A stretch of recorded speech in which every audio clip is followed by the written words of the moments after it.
थंडीमध्ये तिखट, झणझणीत आणि जिभेवर रेंगाळणारी चव हवी असेल ना, तर हा रॉयल मुंडी रस्सा तुमच्यासाठीच आहे. नक्की एकदा ट्राय करा आणि मला कमेंटमध्ये सांगायला विसरू नका. चला तर आपण रेसिपीला सुरुवात करूया. सगळ्यात आधी मी इकडे एक कढई घेतलेली आहे आणि ही बाजारातूनच आणताना मी मुंडी भाजून स्वच्छ करून आणली होती. तर आणल्यानंतर 4 ते 5 वेळेस त्याला स्वच्छ पाण्याने धुवून घेतली आणि नंतर त्याला मॅरिनेट करायला घेतलं. नंतर त्याच्यामध्ये आपल्याला 1.5 चमचा मीठ टाकून घ्यायचं, 1 चमचा हळद टाकून छान असं हाताने मिक्स करून 10 मिनिटासाठी झाकून ठेवायचे. नंतर कुकर गरम झालं की त्याच्यामध्ये आपल्याला 2 ते 3 चमचे तेल टाकून चांगले असे खडे मसाले टाकून घ्यायचे आणि खडे मसाले गरम झाले की त्याच्यामध्ये आपल्याला जे मटण आपण मॅरिनेट केलं होतं ते त्याच्यामध्ये टाकून घ्यायचे.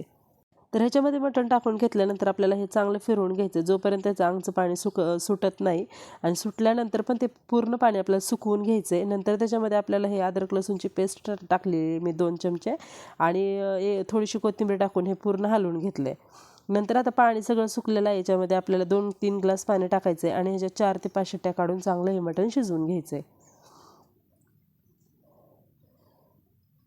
तर आता इकडं हे मस्त शिजते तोपर्यंत मी इकडं मसाला पण भाजून घेते.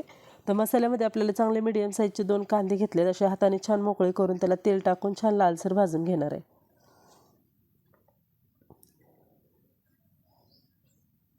आता कांदा मस्त भाजून झाला आहे. इकडं खोबरं पण लगेच भाजून घेते. खोबरं भाजून झालं की आपल्याला छोटीशी 1 वाटी तीळ आणि धने असे मस्त बिना तेलाचे भाजून घ्यायचे आणि थोडासा फ्लेवरसाठी मी दगडी फूल पण टाकलेला आहे. तर हे मस्त भाजून घेतलं की मसाला थंड करून मस्त मिक्सरला भाजून घ्यायचा आहे. आता इकडं बघू शकता मटण पण मस्त शिजलेलं आहे. तर आता लगेच फोडणी देणार आहे. तर फोडणीसाठी मी 2 ते 3 चमचेच तेल वापरले, कारण जे मटणामध्ये तेल सुटलेलं आहे त्याच्यामुळं मी थोडंच तेल वापरलेलं आहे. तर इकडं तेलामध्ये अद्रक लसूण मस्त लाल भाजून घेतली.